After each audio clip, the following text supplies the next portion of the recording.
Diary विधा का अगला अंश है दिल्ली में रहना, जो लिखा गया है 12 जून 2003 को।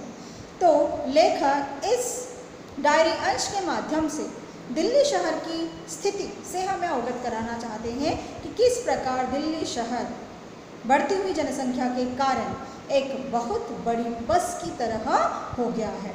बस में कभी सफ़र किया है बच्चों आपने? अगर हम बस में सफ़र करते हैं तो देखते हैं कि बस लोगों से खचाखच भरी हुई होती है, जहाँ सीटें तो भरी हुई होती हैं लेकिन उसके अलावा बस से उतरने चढ़ने के लिए जो दरवाजे होते हैं वहाँ तक लोग खड़े होते हैं, अपने एक हाथ में बस में जो एक पट्टी हुई टंगी हुई होती है उसमें अपना हाथ लगाकर वह किसी तरह खड़ा रहने का प्रयास करते हैं, कोई एक पाँव पर तो कोई दो पाँव पर, किसी तरह अपने गंतव्य स्थान तक पहुंच जाए, अपनी मंजिल तक पहुंच जाए, इसी उम्मीद में वह सफ़र करते हुए नज़र आते हैं। तो यहाँ तो हमें बस की अवस्था, इसी प्रकार की रहने की अवस्था दिल्ली शहर में दिखाई देती है। अर्थात दिल्ली में रहने वाले लोगों की जो मात्रा है वह अत्यधिक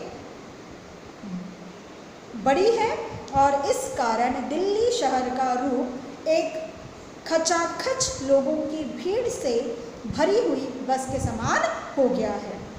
लेखक कहते हैं दिल्ली शहर में घर ढूंढ रहा हूँ। लेखक दिल्ली शहर में रहने आए हैं और वह यहाँ रहने के लिए अपने रहने का इंतज़ाम करते हुए यहाँ घर ढूंढने की कोशिश में लगे हुए हैं।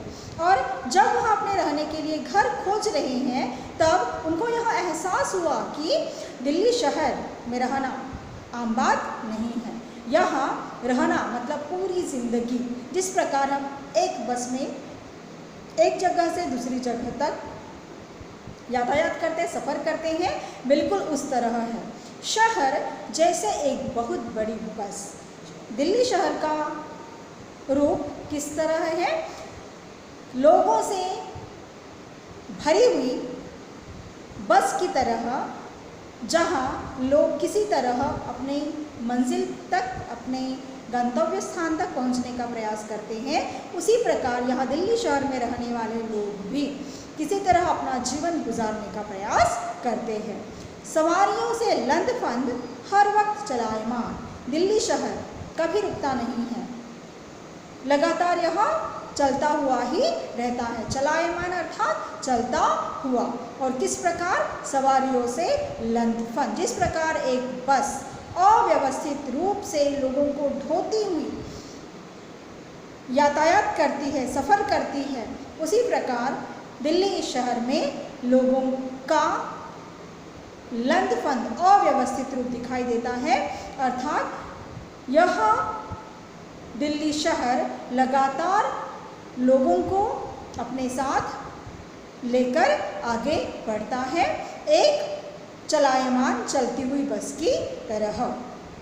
दिल्ली में रहने का मतलब कहीं पायदान बराबर 2 कमरों में 2 पाँव टिकाकर किसी तरह लटक जाओ और लटके रहो। और दिल्ली शहर में रहना मतलब बहुत ही कठिन परिस्थिति है, क्योंकि रहने के लिए एक कमरे के अलावा यहाँ आपकी व्यवस्था नहीं हो सकती। और इसीलिए जिस प्रकार एक बस में लोग किसी तरह अपने पाँव को टिकाकर लटके रहकर आगे बढ़ते हैं, उसी प्रकार दिल्ली में रहना मतलब कहीं पायदान बराबर 2 कमरों में 2 पाँव टिकाकर किसी तरह लटक जाओ। पायदान अर्थात डोर मैट, एक रेक्टेंगुलर शेप के आकार के कमरे में अपने 2 पाँव किसी तरह टिका दो, जमा लो और फिर उस कमरों को छोड़ने का नाम तो लेना ही मत, क्योंकि अगर आपने यह जगह छोड़ दी तो आपको दूसरा रहने का ठिकाना मिलना मुश्किल है।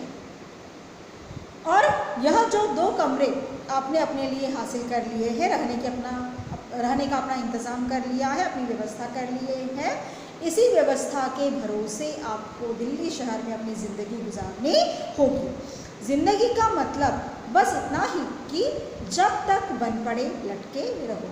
और ज़िंदगी जीना, इसका मतलब आखिर है क्या दिल्ली शहर में? तो जब तक आपसे बन पड़ता है, यूँ ही अपने 2 पाँव के बदौलत ज़िंदगी भर इस कमरे में लटके रहो, फिर धीरे से कहीं भीड़भाड़ में गिर जाओ और फिर एक समय ऐसा आ जाता है कि इन दो पैरों के बदौलत ज़िंदगी गुजारते गुजारते मृत्यु नामक सच्चाई सामने आ जाती है और फिर भीड़भाड़ में जिस प्रकार बस में कोई अपना संतुलन खो देता है और गिर जाता है, उस प्रकार समय आने पर यह दुनिया छोड़कर चले जाओ।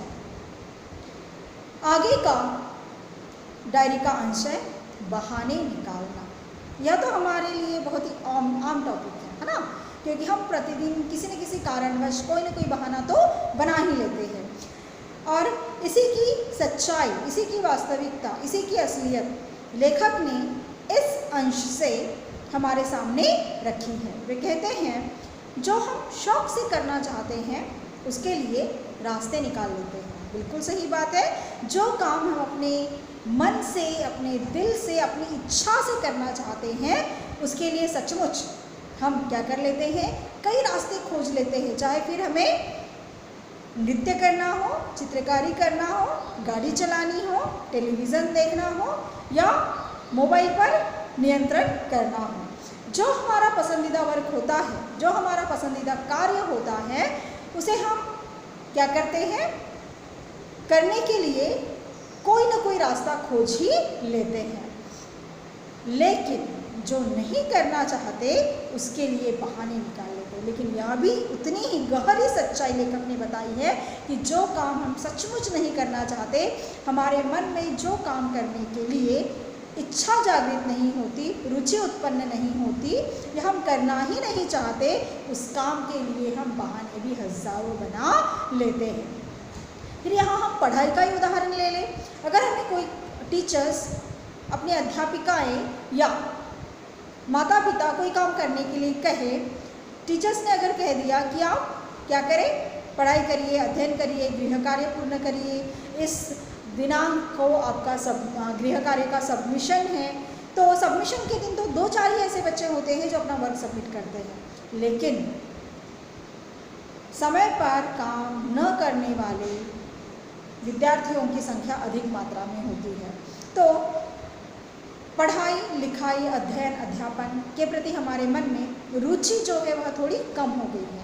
उसकी हम सोच लेते हैं कि हम टाल देते हैं कि हम कल कर लेंगे, परसों कर लेंगे। ऐसा करते करते वक्त बीतता जाता है और आखिर वह दिन आ जाता है कि हमें वर्क हमारा गृह कार्य हमें सबमिट करना है और उस वक्त हमारा कार्य पूरा नहीं होता, क्योंकि हम क्या करते हैं, बातों को टालते जाते हैं, बहाने बना लेते हैं, अपने आप को किसी अपने रुचिपूर्ण कार्य में लीन कर लेते हैं और इस वजह से हम जो कार्य ज़रूरी है उसे नहीं कर पाते। क्या फिर हमारे माता पिता हमें कोई काम दे, उसे करने के लिए कहे, तब भी हम विशिष्ट प्रकार के बहाने बना ही लेते हैं। तो यह मनुष्य जीवन की सच्चाई लेखक ने यहाँ प्रतिपादित की है। वे बताते हैं कि जो काम हम शौक से, अपनी इच्छा से, अपनी रुचि से करना चाहते हैं उसके लिए हज़ारों रास्ते निकाल लेते हैं।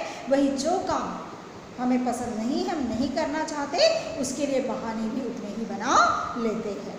और यह अंश लिखा गया है जनवरी 2006 को। आगे बढ़ते हैं हम। आगे का मुद्दा है अपने से बहस। आमतौर पर हम देखते हैं कि लोग आपस में बहुत बहस करते हैं और बहस करने से क्या होता है, झगड़ा होता है, कलह होता है, विवाद बढ़ता है।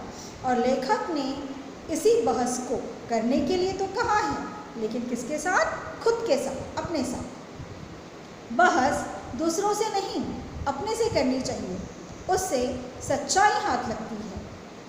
तो अपने से बहस करने का क्या फ़ायदा लेखक ने बताया है। दूसरों से अगर हम बहस करते हैं तो निश्चित रूप से क्या उत्पन्न होगा, झगड़ा होगा।